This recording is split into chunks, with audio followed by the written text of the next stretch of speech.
Hi guys, welcome back to ప్రంగుల పర్సన్కి స్వాగతం. మీరు కానీ మన ఛానల్ అయితే ఫస్ట్ చూస్తుంటే మర్చిపోకుండా మన ఛానల్ అయితే సబ్స్క్రైబ్ చేసుకోండి, పక్కన ఉన్న బెల్ ఐకాన్ ఆన్లో పెట్టుకోండి. మేము చేసే వీడియో నోటిఫికేషన్ ముందుగా మీకు వస్తుందన్నమాట.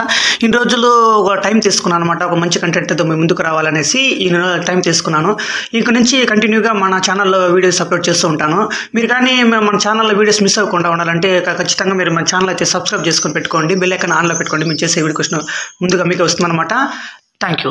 ఫస్ట్ వన్, అసలు మనకు కళలు ఎందుకు గుర్తుండవో మీకు ఈ విషయం తెలుసా? అవునండి, మన ప్రశాంతంగా రాత్రి సమయంలో నిద్రపోయినప్పుడు, డీప్గా నిద్రపోయినప్పుడు మనకు మంచి మంచి కళలు వస్తుంటాయి. అవి పొద్దున్న లేచేసరికి ఒకటి కూడా గుర్తుండవు. అసలు ఎందుకు ఇలా జరుగుతుందంటే, నిద్రలో 5 దశలు ఉంటాయి. చివరి దశలో గాఢమైన నిద్ర పడుతుంది. గాఢంగా నిద్ర పట్టినప్పుడు మెదడు అత్యంత చురుగ్గా పనిచేస్తుంది. ఎంత చురుగ్గా అంటే మెదడులో కదిలే ఆలోచనలకు తగ్గట్లు కంటి పాపలు స్పందిస్తాయి. దీనితో రంగురంగు కళలు వస్తాయి. నిద్ర గాఢత కారణంగా 90% కళలు మనకు అసలు గుర్తుండవంట. సెకండ్ ఫ్యాక్ట్, మంచి నీళ్ళ ట్రీ అంటే నీరును దాచుకోగల చెట్టు అనమాట. దీని గురించి మనం కొద్దిగా తెలుసుకుందాం. మంచి నీళ్ళ ట్రీ చెట్లు మనల్ని కాపాడుతాయని మనకు అందరికీ తెలుసు, ఆక్సిజన్ కూడా ఇస్తాయి. కానీ ఇదే ప్రపంచంలో కొన్ని చెట్లు మన ప్రాణాలు కూడా తీయగలవు. అవునంటే మీరు ఉన్నది నిజమే, చెట్లు మన ప్రాణాలు కూడా తీయవు. అలాంటి వాటిలో మంచినీళ్ళ చెట్టు ఒకటి. ఈ మంచినీళ్ళ చెట్టు ఒకటి, ఇది ఒక పూల జాతికి చెందిన చెట్టు, విషపూరితమైనది. ఈ చెట్లు ఉత్తర అమెరికా నుంచి దక్షిణ అమెరికా వరకు ఉంటాయి. ఈ చెట్టు పేరు చూసి ఇదేదో మంచినీళ్ళ చెట్లా ఉందని అనుకోవద్దు, అసలు అనుకోవద్దు. దీని పేరు స్పానిష్ పదమైన మంచినీళ్ళ నుంచి వచ్చింది. అంటే ఒక చిన్న ఆపిల్ అని అర్థం. ఈ నీళ్ళు కానీ మనం తాగినట్లయితే మనం చనిపోయే అవకాశం చాలా ఎక్కువగా ఉంది. థర్డ్ ఫ్యాక్ట్, ఇది ఒక చీమల గురించి ఒక చిన్న కథ అనమాట. మానవులకు మళ్ళీ చీమలకు ఊపిరితిత్తులు, గుండె ఉండవు, రక్తానికి రంగు కూడా ఉండదు. అయినా తమ కన్నా 20 రెట్లు బరువైన వాటిని ఇట్టే మోస్తాయి.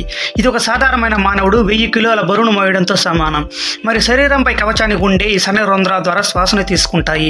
బయటకు కనబడే 2 కళ్ళు అయినా వాటిలో చిన్న చిన్న కళ్ళు బోలుడని కలిసి ఉంటాయి. ఈగలకు ఉన్నట్లుగే అన్నమాట. తల మీద అటు ఇటు కదిలే కొమ్ము లాంటి అంటినాలతో తాము విడుదల చేసే రసాయనాలను వాసన పసిగట్టి మాట్లాడేసుకుంటాయి. ఇది ఒక చీమల కథ. ఫోర్త్ ఫ్యాక్ట్, అసలు చెవులు ఎందుకు కుట్టిస్తారో మీకు ఈ విషయం తెలుసా? అయితే దాని గురించి ఈరోజు మనం పూర్తిగా తెలుసుకుందాం. ఆడపిల్లలకు చెవులు, ముక్కులు కుట్టించి ఆభరణాలు అలంకరించి లక్ష్మీదేవిని తలుచుకొని అందరూ మురిసిపోతుంటారు. పెద్దలు కానీ దీనిలో కొన్ని ఆరోగ్య రహస్యం ఉంది. చెవులు కుట్టించుకుంటే కంటి చూపు శక్తి పెరుగుతుందంట. అక్యుపంక్చర్ వైద్య విధానం చెవి కుట్టించుకుంటే శరీరం మొత్తానికి మంచిదని తెలియజేస్తుంది.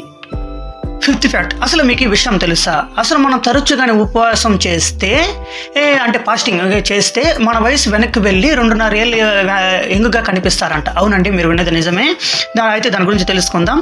ఇలా తరచు ఉపవాసం చేస్తే మన వయసు వెనక్కి వెళ్తుంది. ఇక ఉపవాసం చేయడం వల్ల కొలెస్ట్రాల్, షుగర్ తగ్గుతాయి. పొట్ట దగ్గర కొవ్వు కూడా కరుగుతుంది. ఉపవాసం చేస్తే శరీరం కూడా తనకు తాను మరమ్మతులు చేసుకుంటుంది. ఉపవాసం వల్ల జ్ఞాపక శక్తి, ఏకాగ్రత 2 పెరుగుతాయి అన్నమాట.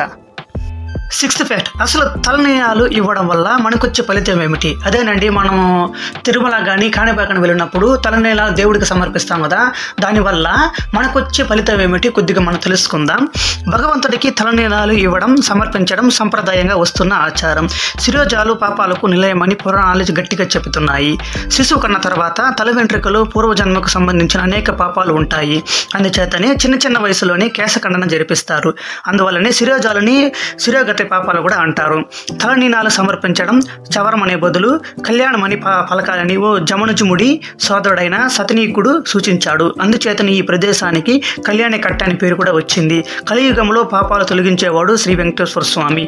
ఆయన సన్నిధిలో శిరోజాలను సమర్పించడానికి అత్యంత ప్రాముఖ్యత కూడా ఒకటి ఉంది. సెవెంత్ ఫ్యాక్ట్, అసలు నాలుకను చూసి నిజంగా జబ్బు చెప్పవచ్చా? మనకు ఏం జబ్బు చేసిందో డాక్టర్లు ముందుగా మన కళ్ళని, నాలుకను చూసి జబ్బు చెప్తారు. అది నిజంగా చెప్పవచ్చా? అయితే దాని గురించి తెలుసుకుందాం. జబ్బు చేసి డాక్టర్ వద్దకు వెళ్తే డాక్టర్ మొదటగా కళ్ళు, నాలుక రంగును గమనిస్తాడు. నాలుక, కళ్ళు మన ఆరోగ్య లక్షణాలను తెలియజేస్తాయి. అంటే ఏ సమస్యతో బాధపడుతున్నామని నాలుక రంగుని బట్టి చెప్పవచ్చు. ఆరోగ్యంగా ఉన్న మనిషి నాలుక పింక్ కలర్లో ఉంటుంది. రంగురంగుల ఆహారాలు తిన్నప్పుడు లేదా నోటిని బాగా శుభ్రం చేయనప్పుడు తాత్కాలికంగా నాలుక రంగు మారుతుంది. ఇది కొన్ని గంటల వరకు మాత్రమే ఉంటుంది. అలా కాకుండా నాలుక కొన్ని రోజుల పాటు మీ నాలుక గులాబీ రంగు కాకుండా వేరే రంగులో ఉంటే అది మీ అనారోగ్యాన్ని సూచికగా అని చెప్పవచ్చు. డాక్టర్లు ఇదే చెప్తున్నారు. ఎయిత్ ఫ్యాక్ట్, అసలు కండ్ల కలక ఎలా వస్తుందో మీకు తెలుసా? అయితే దాని గురించి తెలుసుకుందాం. మన శరీరంలో కళ్ళు చాలా సున్నితమైనవి, ముఖ్యమైనవి. కంటి విషయంలో చాలా జాగ్రత్తలు మనం అసలు తీసుకోవాలి. కళ్ళకు ఇన్ఫెక్షన్ సోకితే వచ్చే సమస్య కండ్ల కలక. దీన్ని వైరల్ కనెక్టివిటీ కూడా అంటారు. ఈ సమస్య ఉన్నవారు కళ్ళు ఎర్రగా మారి రక్తపు చారులు కనిపిస్తుంటాయి. దీంతో కంటిలో మంట ప్రారంభమవుతుంది. షాంపూ, కాంటాక్ట్ లెన్స్లో ధూళి, బ్యాక్టీరియా, వైరస్, అలర్జీ, ఫంగస్ కారణంగా కండ్ల కలక వస్తుంది. కండ్ల కలక ఉన్న వ్యక్తి తన కళ్ళని ఒక గుడ్డ లేదా కర్చీపుతో తుడుముకుంటే ఆ కర్చీపును మీరు వాడితే మీకు కండ్ల కలక సోకే ప్రమాదం ఉంది. అలాగే కండ్ల కలక ఉన్న వ్యక్తి కళ్ళును నులుముకుని అదే చేతులతో మీకు షేక్ హ్యాండ్ ఇచ్చినట్లయితే మీకు ఆ వ్యాధి సోకుతుంది. కండ్ల కలక అంటూ వ్యాధి. ఇది బాధితుడి నోటి తుంపర్లు పడినా కండ్ల కలక సోకే ప్రమాదం కూడా ఉంది. కొంచెం జాగ్రత్తగా చూసుకోండి. నైన్త్ ఫ్యాక్ట్, అసలు భూమి తిరుగుతున్నా మనం తిరిగినట్టు అనిపించేది ఎందుకు? అయితే దాని గురించి కొద్దిగా తెలుసుకుందాం. మనం కుదుపులు లేకుండా సాఫీగా వెళ్తున్న రైల్లో కూర్చొని మనం ఉంటాం. ఇంట్లో నిశ్శబ్దంగా ఉన్నట్టే భావిస్తాం. కుదుపులు ఎప్పుడు వస్తాయంటే మనం ప్రయాణించే వాహనానికి పదే పదే మారుతున్న వేగాలు ఉండాలి. మరో మాటలు చెప్పాలంటే మనం ఉన్న వాహనం మరో త్వరణానికి లోను కావాలి, లేదా మనం మీదుగా గాలి విసురుగా వేయాలి, లేదా పరిసరాల్లో గమనంగా ఉన్నట్లు అవగాహన రావాలి. కానీ భూమి పెద్దగా ఉండటం వల్ల తనతో పాటు తీసుకెళ్తుంది. దీనివల్ల మనకు గమనంలో ఉన్నట్లు అనిపించదు. పరిసరాలైన తారామండలం దృశ్యం మారుతున్న ఆ మార్పు తీవ్రత చాలా నెమ్మదిగా ఉంటుందంట. అందువల్ల మనం ప్రయాణిస్తున్న భావన కూడా అనుభవంలోకి రాదు. మనకు భూమికి మధ్య సాపేక్ష గమనం లేకపోవడం వల్లే మనం ఏమాత్రం కదుతున్నట్లు ఫీల్ అవ్వమంట. లాస్ట్ ఫ్యాక్ట్, 10th ఫ్యాక్ట్, ఎండలో ఉన్న చెట్లు ఆకులు ఎందుకు వేడెక్కువో తెలుసా? అయితే దాని గురించి తెలుసుకుందాం. దానికి కారణం బాష్పోచకం అనే ఒక సూపర్ కూల్ ప్రక్రియ.